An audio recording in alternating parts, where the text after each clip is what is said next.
Bienvenue aux fidèles téléspectateurs de l'émission Les Panels. Vous qui aimez votre émission, nous sommes là disponibles pour vous accompagner parce que le pays a besoin de nous.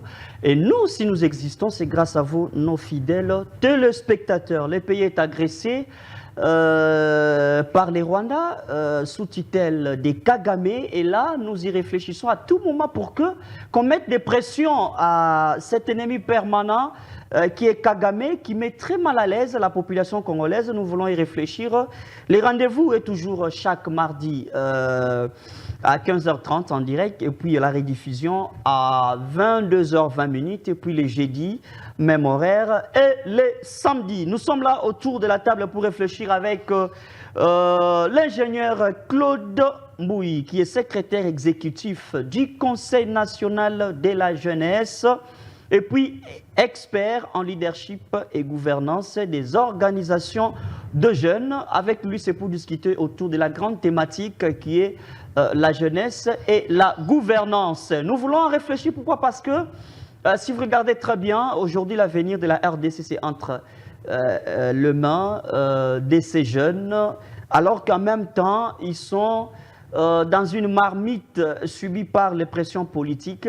Mais là, c'est pour vous préciser que ingénieur Claude Mbouyi est exécutif national du Conseil national de la jeunesse, dirigé par le président William Mukambila et le vice-président Nathanaël Atibou. Donc l'institution est apolitique. Avec lui, c'est pour discuter sur les stratégies de la gouvernance, quels sont les mécanismes à mettre en place pour que le jeune se retrouve aujourd'hui, parce que c'est une force particulière. Quand on parle de la jeunesse en République démocratique du Congo, avec ses 70% de jeunes qui subissent des moments intenses, et tout ça, ce sont des questions que nous allons discuter autour de cette table en pleine émission, plateau spécial avec l'ingénieur Claude Mbouyi. On se retrouve tout juste après cette transition.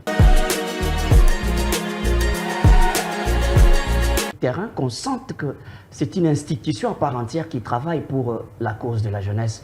Mais apparemment, on ne vous sent pas, si ce n'est que vous puissiez inviter tel ministre, le chef de l'État, à participer à un événement. C'est bien beau d'organiser ces différentes conférences et d'organiser des colloques. C'est bien beau. D'une manière un peu générale, c'est bien beau. Mais sur le terrain, le chef de l'État avait lancé l'enrôlement de jeunes dans l'armée.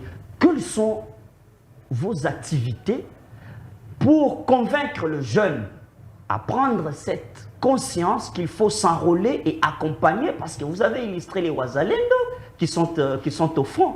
Qu'est-ce que vous menez comme stratégie pour que le jeune soit convaincu que non, s'enrôler dans l'armée n'est pas une perte de temps? Dès lors que le chef de l'État a lancé cet appel patriotique, afin de voir le peuple congolais et plus particulièrement le jeune s'en approprier de la situation de l'Est de notre pays, en faisant leur adhésion massive au sein de nos groupes armés, nous avions été sur terrain, dans des rues, dans des communes, dans des provinces, pour mobiliser les jeunes. Et l'exemple que vous avez, le résultat, disons, que nous avions eu, avec des milliers de jeunes qui ont fait leur enregistrement au sein de nos forces armées, ça a été aussi une contribution du Conseil national de la jeunesse, parce que nous avions saisi l'appel du chef de l'État et nous étions au front dans toutes les provinces, dans des universités, dans des églises, pour mobiliser le jeune afin d'intégrer le groupe, les forces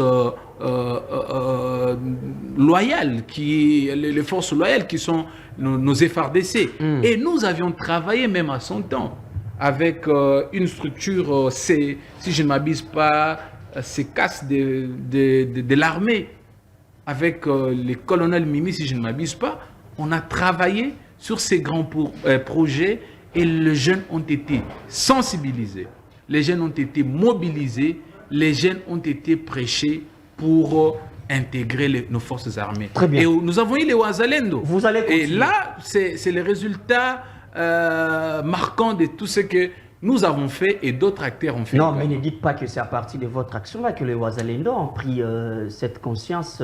Bon, nous allons arriver là. Non, mais il faut retenir ceci. Un résultat que nous pouvons palper avec nos yeux est toujours une conséquence, une résultante des efforts composites. Très bien. C'est-à-dire, tu fais les efforts, je fais les efforts, il fait les efforts, afin que nous ayons les résultats. Très bien. Mais vous savez que la vie sociale de nos militaires est toujours mal réputée. Ils ne sont pas bien payés, ils ne vivent pas mieux, les conditions de vie sociale posent problème et du coup ça décourage beaucoup de gens à prendre ces risques de faire l'enrôlement dans l'armée. Est-ce que avez-vous proposé un mécanisme d'accompagnement d'abord à toutes ces autorités qui dirigent l'armée pour que le jeune à l'air tour ait quand même ses goûts? Parce que si vous dites que d'aller seulement mobiliser le jeune, alors qu'à l'interne, il se pose encore un problème, là, vous faites un travail des cercles vicieux. Est-ce qu'avez-vous pensé à quelque chose en termes de propositions au sein de l'armée? Je vous réponds à des volets. Le premier volet, si la guerre commence maintenant, à l'immédiat, là où nous sommes avec vous, est-ce que vous allez vous poser des questions? Combien touchent les députés? Combien touchent les militaires? Ah, mais non, ne comparez pas la RDC à l'Ukraine quand même. Où chacun, où il y a des volontaires. Et comprenez ma philosophie ou mon analyse. Donc, si nous mettons en tête, avant d'intervenir, que ce que l'autre touche, moi je ne touche pas, nous allons disparaître. Nous devons d'abord primer la patrie avant nos retombées, avant nos gains. Ça, c'est un élément très important. D'abord, prêchons la jeunesse, prêchons à la jeunesse de faire cette autodéfense, de défendre la patrie. Deuxième volet de ma question, parce que d'ailleurs, je pense que nous sommes d'accord que si la guerre commence maintenant à l'extérieur, la première des choses que nous allons faire ici, c'est nous faire l'autodéfense. On ne va pas demander qui a la voiture, non, qui a l'argent, qui a quoi. On dit toujours que vous voyez, les Quinois ont peur des Massassi à tout moment. Deuxième volet. Chacun va chercher à prendre sa route. Non, Continuez. mais il y a les Quinois qui sont partis dans l'armée, il y a les Quinois qui sont à Kanyamaka CC, il y a les Quinois qui sont dans tout ça. Évitons des clichés, des stéréotypes qui découragent la jeunesse. Il y a les Quinois qui font un travail remarquable. Il y a les jeunes Congolais en général, pour ne pas singulariser les débats, qui sont sur tous les fronts pour défendre la patrie. Le deuxième volet de votre question. Oui, mobiliser le jeune pour intégrer l'armée est une chose, c'est un engagement patriotique. Mais faire aussi un plaidoyer auprès des autorités politico-administratives pour que la situation de ce jeune-là qui se retrouve dans l'armée puisse connaître une certaine amélioration. C'est notre cheval de bataille. Pour votre gouvernement, je les dévoile même avant, le Conseil national de la jeunesse est en train d'organiser une consultation qui commence d'ici la semaine prochaine avec l'appui de quelques partenaires, en l'occurrence UNFPA. Nous allons inviter tous les jeunes d'identifier les secteurs prioritaires pour lesquels nous pensons que les gouvernements, les prochains gouvernements, le président de la République doivent s'investir. Là, nous allons entrer, c'est les deuxième concept, ou la deuxième grande partie de notre plateau spécial. Mais là, restons un peu dans la sphère guerre à l'est de la République démocratique du Congo. Aujourd'hui, c'est tout le monde qui dévoile, qui crie à haute voix cette philosophie engagée par la communauté internationale. Quand je parle de la communauté, nécessairement l'Union européenne et tous ces pays qui soutiennent les Rwandais. Et en même temps, vous savez qu'un jeune qui quitte la RDC pour un autre pays, je ne parle pas des pays africains, mais les pays en Europe, c'est comme un paradis, c'est comme une chance retrouvée. Et qu'est-ce que vous allez faire? Parce qu'en Europe, il y a des jeunes. Ici, il y a des jeunes. À votre niveau, quels sont les mécanismes que vous mettez en place qui attirent même ceux qui sont en dehors du pays, qu'ils sachent au moins qu'ils sont d'abord patriotes avant d'être là où ils sont maintenant? Le mécanisme sont très simples. Et c'est cette simple, mais les résultats, c'est ça le problème. Cette mobilisation, vous voyez aujourd'hui, d'abord je dois faire un postulat de base. Tout Congolais, tout jeune doit comprendre que la solution au problème de la RDC ne viendra ni de l'Occident ni de l'Orient, nécessairement de la population congolaise. Nous devons nous prendre en charge. Nous devons réfléchir. Mais comme nous sommes dans une approche planétaire, où il y a des institutions africaines, nous devons également ne pas oublier l'aspect de la diplomatie dont notre chef de l'État a entamé. Mais retenons que nous sommes entourés par une forme de pays, par une forme de communautés qui nous amènent dans une forme de la diplomatie hypocrite. Ça, c'est normal. Vous voyez la Belgique, aujourd'hui, le Rwanda, avec l'Union européenne... Ah oui, mais le chef de l'État, lui aussi, a soutenu la fonction de la Belgique. Font ce qu'ils ont fait. En même temps, ils pensent qu'ils peuvent nous accompagner. C'est une forme de l'hypocrisie. Et nous ne devons pas, nous en tant que jeunes, nous devons faire notre part. Nous ne devons pas espérer que l'espoir, le salut viendra par l'Orient ou l'Occident. Bien, pour mettre un terme à ces grands concepts, parce que nous parlons de l'agression rwandaise, vous êtes une institution en même temps. Comment vous faites pour réunir tous ces jeunes qui se retrouvent dans les différents partis politiques? Votre stratégie, c'est laquelle? Il y a beaucoup de mécanismes qui sont mis en place. Il y a des cadres de concertation. Dès le départ, il faut circonscrire la perception. Les conseils, c'est un organe apolitique qui est là pour fédérer, pour accompagner, pour faire de plaidoyer aux questions des jeunes. Et ceux qui sont au niveau de la politique active sont également les jeunes. Bien que l'on ne soit pas cette institution qui est à la conquête du pouvoir, qui fait la politique active, nous avons mis un cadre de concertation. Nous avons un cadre de concertation en place avec plusieurs jeunes, plusieurs couches de la jeunesse avec lesquelles nous réfléchissons sur comment nous pouvons faire la promotion de la jeunesse. Même les jeunes qui sont dans le parti politique. Notre plus grand regret est de voir que dans le parti politique, les jeunes sont utilisés que pour des marches, que pour remplir les seuils. Mais sur les listes de l'éligibilité, il y a les autorités qui se placent avec leurs familles et les jeunes restent. Les jeunes là qui sont dans des partis, ils ne reçoivent pas les moyens pour faire des campagnes électorales. Mais les gens qui ont des moyens utilisent cette jeunesse pour remplir les quotas, remplir leurs listes et consorts.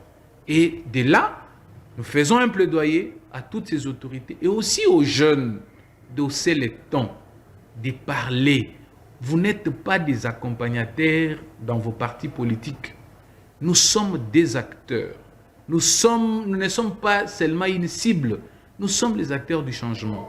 Le plus grand souhait est de voir le maximum de jeunes au sein des partis politiques occuper aussi de postes de responsabilité. Vous n'êtes pas là pour jouer à une structure de sous-traitance quand même pour le jeune. Je ne comprends pas quand vous appelez... Quand je parle de sous-traitance, parce que vous avez dit, vous verrez le jeune derrière les politiciens, mais lors des fonctions, postes ou quoi... Oui, mais nous jouons... Vous ne verrez que mais nous ces autorités-là avec leurs membres des familles. Nous sommes là... C'est comme si vous plaidez pour la cause du jeune. Exactement. C'est ça notre rôle. Voilà. Nous avons un rôle de plaider. Nous avons un rôle de fédérer. Au-delà de la politique. Nous avons un rôle de donner conseil, même aux instances du gouvernement. Nous avons ces rôles-là. Et toutes les questions de la jeunesse, quelle que soit leur dimension, leurs frontières, les conseils a cette prérogative de mettre un avis ou un point de vue pour l'épanouissement de la jeunesse. Notre cheval de bataille et l'épanouissement de la jeunesse. Qu'ils soient les jeunes politiques, qu'ils soient les jeunes entrepreneurs, qu'ils soient les jeunes de la société civile, nous aimerions que ces jeunes puissent connaître leur épanouissement socio-économique. Est-ce que vous êtes compris simplement sur le terrain en tant qu'institution d'appui qui accompagne tout le jeune, ou soit, comment est-ce que, si on vous demandait de tracer un petit bilan sur le plan moral, est-ce qu'avez-vous réussi quand même à conscientiser les jeunes, qu'ils soient d'un parti politique ou d'une couche quelconque? Quand même, est-ce que vous avez trouvé cette légèreté-là au sein de la population jeune? Dire que nous avions réussi, c'est trop fort. Mais dire que nous avions apporté notre contribution à l'édifice, c'est quelque chose déjà de plus meilleur. Et le plus grand souhait, que nous puissions encore nous investir plus afin que cette jeunesse puisse connaître son autonomie, son épanouissement, sa liberté et son essor sur tous les plans éducationnel, entrepreneurial, professionnel, politique et que sais-je encore. Très bien, merci beaucoup. Maintenant, vous allez peut-être, parce que nous sommes déjà vers la fin de cet entretien qui est tellement riche, nous parlons de la gouvernance. Quelles sont vos recommandations pour ce deuxième mandat? Parce que vous savez que la politique actuelle prime tellement qu'il y a des positionnements de part et d'autre. Vous êtes apolitique parce que vous êtes une institution tellement qui rassemble tout le monde. Quelles sont vos recommandations pour ce deuxième mandat? Parce qu'apparemment, la jeunesse a été oubliée sur les motifs d'accompagnement avec toutes ces institutions qui accompagnent la jeunesse congolaise. Les recommandations sont tellement nombreuses et je crois qu'on va faire l'économie dans les consultations que nous allons commencer pour enfin proposer au gouvernement, au futur gouvernement et aussi au président de la République et toutes les institutions un cahier des charges de la jeunesse congolaise, des desiderata, des recommandations de la jeunesse congolaise. Et ce cahier des charges deviendra au plus tard une note de plaidoyer pour laquelle le Conseil va se baser pour faire un plaidoyer. Mais d'emblée, si je peux donner quelques recommandations, je crois que le chef de l'État a une belle perception de ces pays. Il nous faut un bon casting pour le prochain gouvernement. Il faudrait qu'il y ait des technocrates, qu'il y ait des patriotes. Le Congo a des politiciens, a des professeurs. Mais il nous faut encore plus de patriotes. Il faut que nous ayons des patriotes. Les gens qui ont un background, les gens qui ont un passé dans le système managérial. Et nous aimerions aussi voir le maximum de jeunes dans ces prochains gouvernements. Ici, quand je parle de jeunes, ce n'est pas l'aspect physiologique ou l'aspect âge seulement. Non. Ici, quand je parle jeune, je vois l'âge, je vois les compétences, je vois les capacités, je vois aussi la moralité de ces gens-là qui vont nous représenter demain dans ces gouvernements afin de donner de bons résultats profitables à tous. Pas des résultats de partis politiques, pas des résultats des autorités morales. Non, la RDC prime sur les partis politiques, sur les autorités morales. Nous avons besoin de ces types et ces profilages de personnes. Merci beaucoup, ingénieur Claude Mbouyi. Merci d'avoir répondu présent à notre belle émission que je taxe d'une émission purement spéciale. Vous êtes expert en leadership et gouvernance des organisations de jeunes. Vous êtes actuellement exécutif national du Conseil national de la jeunesse congolaise. C'est une institution d'attache au ministère de la jeunesse, je pense. C'est ça? C'est une institution transversale sur les questions de la jeunesse, mieux placée sous la tutelle du ministère de la jeunesse et l'initiation de la nouvelle citoyenneté et cohésion nationale, dirigée par son Excellence Dr Yves Bounkoul. Merci beaucoup, merci d'avoir répondu présent. Nous sommes arrivés à la fin, ne nous quittez pas, on va prendre un deuxième plateau avec un débat contradictoire. Nous allons vous annoncer juste après la transition de cette émission des très bonnes soirées aussi au vice-président Nathan, non seulement lui, mais d'abord le président William. Le président William, qui est le président du Conseil national de la jeunesse, suivi du président Nathanaël, je pense. Nous aurons encore un plateau comme ça pour parler de la jeunesse parce que c'est ça l'avenir de ces Congo. Nous disons un grand merci à toute l'équipe de Tossouma Télévision et nous restons scotchés, branchés pour suivre les débats qui viennent tout à l'heure. Merci à tout à l'heure.